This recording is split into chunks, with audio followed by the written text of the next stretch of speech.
धन्यवाद भैया जी। सभी साथियों को सर्वप्रथम मेरा प्रेम भरा जय भीम। और सबसे पहले कि आप अनुशासन में हैं वो अच्छी बात है, और मैं अपनी बात को शुरू करूंगी। और यहाँ पर महिलाओं की संख्या भी ज्यादा है तो मैं स्पेशली महिलाओं के लिए ही बात करूंगी। विश्व रत्न, भारत रत्न, संविधान निर्माता doctor Baba Saheb Ambedkar, doctor Baba Saheb Ambedkar, doctor Baba Saheb Ambedkar. जीवन मरण सत्य होता है, सब जानते हैं। अगर इस दुनिया में कोई आया है तो उसका मरना भी निश्चित है। जो इस दुनिया में जन्म लेता है वो मरता भी है। और आज के दिन सबको पता है 6 दिसंबर 1956 को डॉक्टर बाबा साहेब अम्बेडकर जी का परिनिर्वाण हुआ था। साल 1917 डॉक्टर बाबा साहेब अम्बेडकर यूनिवर्सिटी में अध्ययन कर रहे थे। अध्ययन करते समय एक स्लोगन दिखाई दिया और उस स्लोगन में लिखा हुआ था कि मनुष्य मर जाते हैं पर महापुरुष कभी नहीं मरते। डॉक्टर बाबा साहेब अम्बेडकर ने उस स्लोगन को देखा और उसकी नीचे वाली लाइन काट दी कि महापुरुष मर जाते हैं। कॉलेज में जब टीचर्स को पता लगा तो उन्होंने पूछा कि अम्बेडकर तुमने इस स्लोगन की नीचे वाली लाइन क्यों काटी है, अगर काटी है तो आप इसका स्पष्टीकरण दें। डॉक्टर बाबा साहेब अम्बेडकर ने कहा ठीक है, आप मुझे समय दीजिए और मैं इसका स्पष्टीकरण आपको स्वयं दूंगा।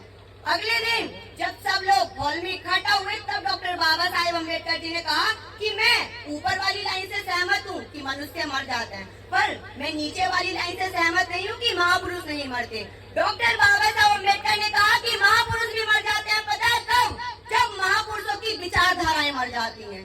तो आज के समय में मैं लोगों को देखती हूँ कि वो अम्बेडकर को तो मानते हैं पर वो अम्बेडकर की नहीं मानते। महापुरुष को मानना और महापुरुष की मानना दोनों में फर्क होता है। हम जय भीम के नारे तो लगाते हैं पर किसी को ये भी नहीं पता होगा कि जय भीम का मतलब क्या होता है।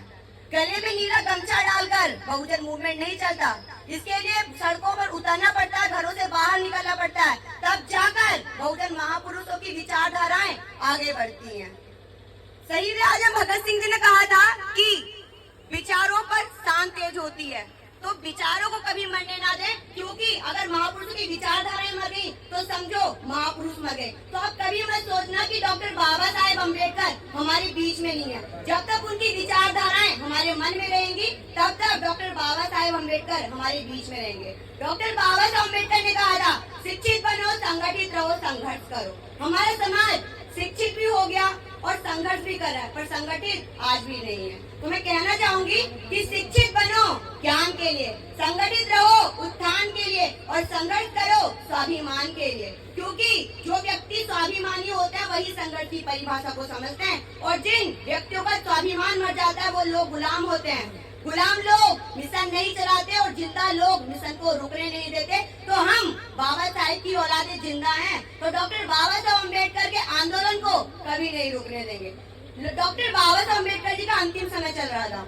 उनके एक बहुत ही निजी सहायक थे नानक चंद रत्तू जी।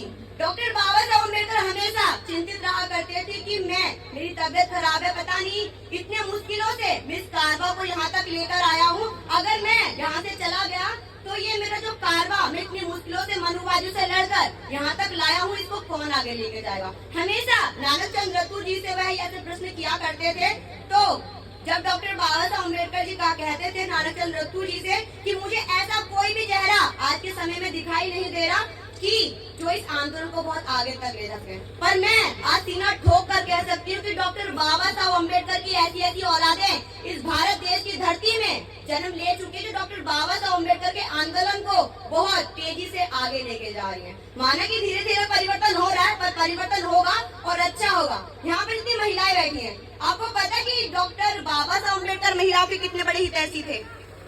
मैं एक महिला का नाम लेना चाहूंगी जो थी नंगेली। आज हम अच्छे अच्छे कपड़े पहनकर यहाँ बैठे हैं। एक समय था जब हमारे समाज की महिलाओं को कपड़े तक पहनने का अधिकार नहीं था। आज हम अच्छी साड़ियाँ पहन रहे हैं, अच्छे सूट पहनते हैं, अच्छे अच्छे कपड़े पहनते हैं, पर एक समय था जब हमारे समाज की महिलाओं को कपड़े तक पहनने का अधिकार नहीं था। यहाँ पर कहते हुए भी मुझे शर्म आती है कि बहुजन समाज की महिलाओं को स्तन तक ढकने का अधिकार नहीं था। और जब बहुजन महापुरुष में ऐसी महान नायिका जन्मी जिनका नाम था नंगेली, उन्होंने इस प्रथा को जड़ से उखाड़ कर फेंका, तब हमारे समाज की महिलाओं को कपड़े पहनने का अधिकार मिले, पढ़ने का अधिकार। आज हमारी समाज की महिलाएं पढ़ भी रही और कुछ ना भी पढ़ रखी तो आज वो अपने बच्चों को पढ़ा रही हैं। ये भी अधिकार हमारे महापुरुषों ने दिया। आज हम ज्ञान की देवी सरस्वती को भले ही कहते हो, पर ज्ञान की देवी अगर कहा जाए तो ज्ञान की देवी सरस्वती नहीं है।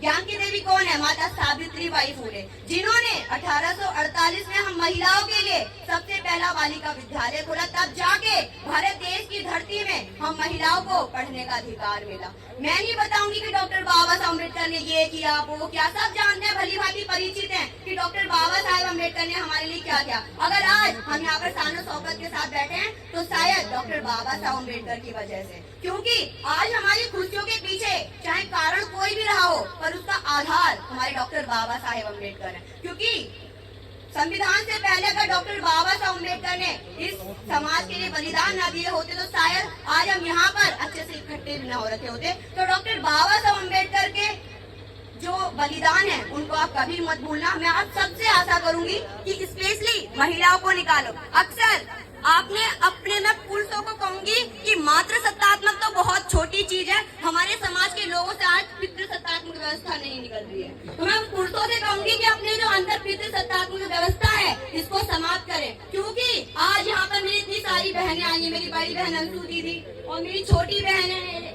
अलका है, नीशू है और भी बहुत सारी बहनें। तो आप सबको प्राउड फील हो रहा होगा कि इतनी दूर से, कोई उत्तराखंड से, कोई गाजियाबाद से, कोई यूपी से आज इस कचला की भूमि में आए हैं। तो मैं आप सबसे कहना चाहूंगी कि ये बात आपको कड़वी जरूर लगेगी। दूसरों की बहनें संघर्ष करती हुई बहुत अच्छी लगती है, पर बात जब अपने घर की बेटियों पर आए तो हाथ पकड़कर उनको पीछे खींचने वाले भी पुरुष होते हैं। तो अपनी जो पुरुषवादी व्यवस्था है इसको सबसे पहले समाप्त करें, क्योंकि दूसरों की बहन बेटियां तुम्हें संघर्ष करती हुई बड़ी अच्छी लगती है, और जब अपनी समाज की, अपनी घर की बेटियों की बारी आती है तो हाथ पकड़कर आप पीछे खींच लेते हो। मैं ये नहीं कहूंगी कि तुम हमारी तरह उनको बाहर भेजो, पर जो सामाजिक परिवर्तन की लड़ाई है वो घर से बैठकर भी लड़ी जा सकती है। तो मैं कहूंगी कि जो आप पुरुष हैं अपनी महिलाओं पर विश्वास रखें, क्योंकि आज की जो जनरेशन है इस पर विश्वास करना भी बहुत वो है। तो मैं कहना चाहूंगी कि पुरुषों से स्पेशल महिलाओं पर विश्वास करें और उनको आजादी दें, क्योंकि हमारे जितने भी महापुरुष हुए हैं उन्होंने सर्वप्रथम महिलाओं के अधिकारों की बात की है। हिंदू कोड बिल के बारे में कौन कौन जानता है? हिंदू कोड बिल, अच्छा रामायण के बारे में कौन कौन जानता है? हाथ खड़ा कीजिए। रामायण नाम तो सुना होगा कभी, सबने सुना है रामायण का नाम, पर हिंदू कोड बिल का नाम किसी ने नहीं सुना होगा। हिंदू कोड बिल वो पुस्तक थी जिसमें डॉक्टर बाबा साहब अम्बेडकर ने हम महिलाओं के लिए, दलित महिलाओं के लिए नहीं, अगर देश में जनरल, ओबीसी, एससी, एसटी जिस भी वर्ग की महिलाएं हैं उनके हक अधिकारों की मांग की हिंदू कोड बिल के माध्यम से। तो आपका ये परम कर्तव्य बनता है कि आप हिंदू कोड बिल जैसी पुस्तकों को पढ़ें और उसका ज्ञान लें कि हिंदू कोड बिल जैसी पुस्तकों में आखिर लिखा क्या था। वोट देने का अधिकार, वोट देने का अधिकार भी नहीं था। तो इसके बारे में मैं कुछ कहना चाहूंगी कि डॉक्टर बाबा साहब अम्बेडकर जानते थे कि भारत का कास्ट सिस्टम, भारत की मानववादी व्यवस्था कभी भी दलित शोषितों को कभी भी हक अधिकार नहीं देगी। इसलिए भारत से अलग देश लंदन में 3 गोलमेज सम्मेलन हुई, 1930, 31, 32। डॉक्टर बाबा साहब अम्बेडकर अकेले व्यक्ति थे भारत से जिन्होंने तीनों गोलमेज सम्मेलन में भाग लिया। पता है क्यों? क्योंकि उनको पता था कि भारत का कास्ट सिस्टम क्या है और ये कास्ट सिस्टम कभी भी दलित शोषितों को हक अधिकार नहीं देगा। अगर मुझे इन दलित महिलाओं को, दलित पुरुषों को, ओबीसी, एससी, एसटी वर्ग के महिलाओं पुरुषों को हक अधिकार देने हैं तो मुझे लंदन में जाना होगा और गोलमेज सम्मेलन में शामिल होना होगा। और जब वह गोलमेज सम्मेलन में गए तो वहाँ पर सबसे पहले सेकंड गोलमेज सम्मेलन 1932 में डॉक्टर बाबा साहब अम्बेडकर ने वोट का अधिकार की मांग की, क्योंकि उस टाइम भारत ब्रिटिश का गुलाम था और भारत की व्यवस्था सब ब्रिटिश देखते थे। तो इसीलिए गोलमेज सम्मेलन में जाके डॉक्टर बाबा साहब अम्बेडकर ने वोट की बात की कि हमारे समाज को वोट का अधिकार होना चाहिए। इसी के पक्ष में गांधी जी आमरण अनशन कर बैठे थे कि दलितों को वोट का अधिकार नहीं होना चाहिए। उसी के बाद 1932 में ही कम्युनल अवार्ड के नाम से एक प्रस्ताव पारित किया गया जिसमें 2 व्यवस्थाएं की गई। एक था पृथक निर्वाचन क्षेत्र और दूसरा था 2 वोटों का अधिकार।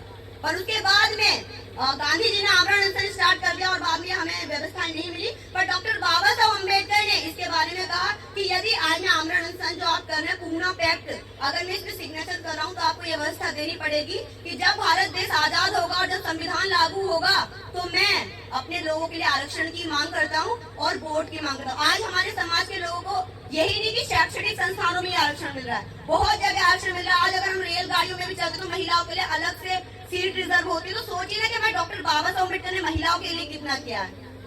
अभी जितने भी भाई थे हमारे, सबने राजनीतिक बातें फिर भी कही, क्योंकि डॉक्टर बाबा साहब अम्बेडकर ने कहा था कि राजनीतिक सत्ता ही हर ताले की कुंजी होती है।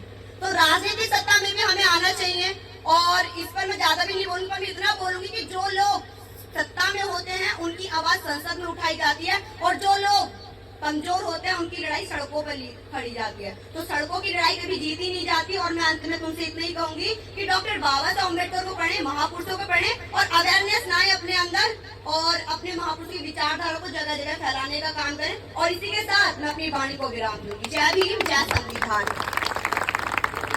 बहुत बहुत धन्यवाद।